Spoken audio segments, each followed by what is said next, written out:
Evangelho, na verdade, nos desafia a nos perguntarmos a nós mesmos com que tipo de ser humano nós nos assemelhamos.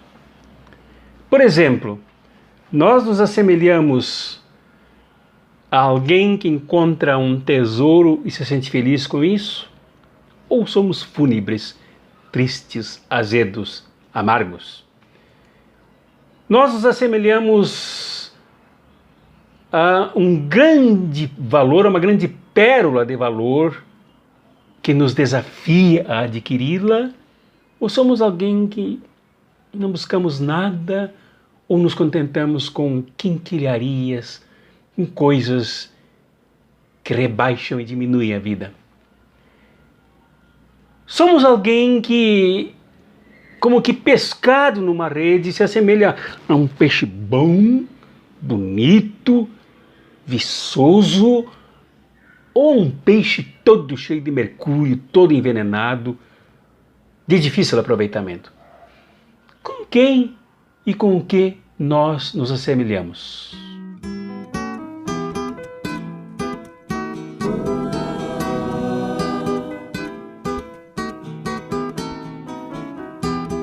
O evangelho desse 17º domingo do tempo comum, dia 26 de julho de 2020, é o de São Mateus, num grupo de parábolas, no capítulo 13, do versículo 44 ao versículo 52. Conta 4 parábolas, que têm 4 significados que se fecham num. Da primeira parábola, a história de um homem que é lavrador, que é um agregado, provavelmente um sem terra, que lavra a terra de um proprietário, e lá o arado tropeça com uma talha, com um cofre cheio de tesouros. Ele, quieto, esconde o tesouro, enterra em outro lugar, procura o dono da propriedade e propõe comprar tudo. Se desfaz de tudo que ele tem, vai lá e compra a propriedade, porque lá está o tesouro. E é interessante que ele faz isso com grande alegria, porque ele encontrou um tesouro que o tira da sua vida pequena, de alguém que se sente nada sem nada, numa terra com tesouro. A nossa vida se define pelos tesouros que nós encontramos. Tesouros grandes, tesouros ricos de humanidade, de significado, nos trazem grandes alegrias. Jesus quer, ao contar esta parábola, comparar esse tesouro com o reino de Deus que ele veio trazer. Sendo que ele mesmo é esse grande tesouro, que provoca alegria, mas uma alegria tão intensa, que faz as pessoas largarem tudo o que faziam, tudo o que abraçavam, tudo o que entesouravam, para segui-lo, ele que é o tesouro do reino de Deus encontrado, e produz grande alegria. No mundo de tristezas, no mundo de rotinas, no mundo coisificado, no mundo de quinquilharias tecnológicas que as pessoas compram cada vez mais, sem conseguirem uma alegria profunda, esta parábola nos ensina a alegria do encontro do tesouro do reino em Jesus. Imaginemos-nos encontrando com Jesus da Palestina, com Jesus da Galileia, com Jesus pescador, com Jesus camponês, com Jesus que entendia do povo e da alma humana. Que alegria! Um tesouro que nos remete a mudar o mundo ao nosso redor, torná-lo alegre com o tesouro que nos incentiva a termos uma vida alegre. E a segunda parábola é do homem que, este ao contrário do primeiro, que encontrou ao acaso um tesouro. Ele é um colecionador de pérolas e encontra uma pérola preciosíssima. Igual ao primeiro, ele vende tudo que tem, vai lá e adquire a pérola. Da mesma forma que na primeira parábola, esta quer mostrar que o reino de Deus é esta pérola que Jesus veio trazer para a humanidade. E com esta pérola não precisamos de grandes coisas para nos desfazermos, para encontrar esta pérola que é gratuita, é de graça. Basta ser encontrado. Em outras palavras, esta parábola quer nos ensinar que todo ser humano busca permanentemente esta pérola, incansavelmente, incessantemente. Quem a encontra se desfaz de tudo mais para vivê-la intensamente. Esta é a pérola do reino que Jesus veio trazer. Do reino que é Ele mesmo. Do reino que Ele compartilhou com os pescadores. Do reino que Ele compartilhou com os publicanos, os cobradores de impostos. Sobre quem eu falarei mais abaixo, mais adiante. O reino que Ele compartilha até com o perseguidor São Paulo, que se transformou num... ele que buscava através de meios violentos, perseguindo, matando, a pedradas, a patadas de cavalo, aos que seguiam Jesus, se tornou ele um perseguido, mas corajoso, entregue, porque para ele não se troca esta pérola que ele encontrou com a vidinha anterior, paga pelo poder de Roma e pelo poder religioso fariseu. A próxima parábola conta de pescadores que lançaram a rede ao mar, encontraram grande quantidade de peixe e na rede vieram dois tipos de peixe. Um tipo, peixes bons, saudáveis, alimentadores, bastavam ser cuidados, recolhidos e cuidados para alimentação. E outros ruins, que eram jogados fora. Nesta parábola, Jesus ensina que nós somos, muitas vezes, as duas coisas. Sacados, atraídos pela rede, no mar revolto. Diferentemente das duas parábolas, em que o primeiro que encontra um tesouro se surpreende, do segundo que buscava o tesouro entre as pessoas e o encontra, uma pérola preciosa, aqui no mar revolto, no mar impreparável. Ninguém prepara o mar. Ninguém separa ondas para cá, as mais revoltas e as mais serenas. No mar se pesca como o mar é, com todas as suas dificuldades, tempestades, riscos. E lá estão os peixes. Nós somos muitas vezes dois tipos de peixes.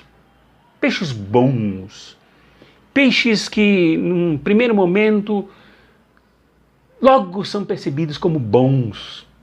Mas também nós somos aquela dimensão humana ruim, tirados do mar revolto, do mar poluído, do mar agredido, do mar maltratado. Aí nós impregnamos com toda esta poluição do mar e temos a nossa dimensão ruim. A comunidade do reino, então, tem a tarefa de adiantar o juízo final, que lá no final, na objetividade do reino, que se objetiva ao fim e ao melhoramento de tudo que se aperfeiçoará, de nos aperfeiçoarmos também, nos transformar em esses peixes bons e vistosos, bons que alimentam sonhos, bons porque alimentam a vida, bons porque alimentam as pessoas de esperança, bons porque alimentam as pessoas de fé, bons porque alimentam as pessoas de alegria. Nós somos esses dois tipos de peixe. A grande questão é que ao longo da vida, se optarmos em melhorar, nos transformar em peixes bons, ou, pelo contrário, cada vez piorarmos, nos tornando agressivos, violentos, imprestáveis, sem significado. E, finalmente, Jesus termina a parábola perguntando ao povo, perguntando principalmente seus discípulos se eles tinham entendido tudo isso. Todos responderam que sim. Então ele disse: assim será com todo mestre da lei. Assim, pois, todo mestre da lei que se torna discípulo do reino dos céus é como um pai de família que tira do seu tesouro coisas novas e velhas. Ocorre que a comunidade de Mateus era uma comunidade de judeus convertidos ao cristianismo. E muitos desses judeus convertidos ao cristianismo levavam os vícios, os dogmas, os ranços dos peixes ruins agrudados numa lei do passado, interpretada equivocadamente no presente. Mas que quando se convertiam passavam por um processo de serem aquela coisa horrorosa, dogmática, fanática, fundamentalista, em rixa com a comunidade, em rixa com os diferentes, até chegar ao processo de serem tesouros novos, coisas novas, encontrando as mesmas novidades naquilo que parecia ser tão velho. Assim são aqueles que passam por esse processo de encontrar com o tesouro que nos enche de alegrias, de disposição, de decisão, para abrir mão de tudo que não tem importância, que não tem valor mesmo. No mundo mediado pela concepção de que só tem valor a aparência, só tem valor o poder de compra, só tem valor o poder de aquisição, só tem valor o poder de consumo, só tem o valor, o poder de demonstração de que eu sou mais porque eu tenho mais. Não, aqui mudam os critérios. A alegria vem no encontro com o tesouro escondido, com a pérola buscada ou com os bons peixes escolhidos. Aí é que a nossa vida se qualifica, aí é que a nossa vida tem valor. E isto deve perpassar a nossa relação como comunidade e igreja, que aqui não se fala em igreja, aqui se fala em reino de Deus. Reino identificado com o próprio Jesus.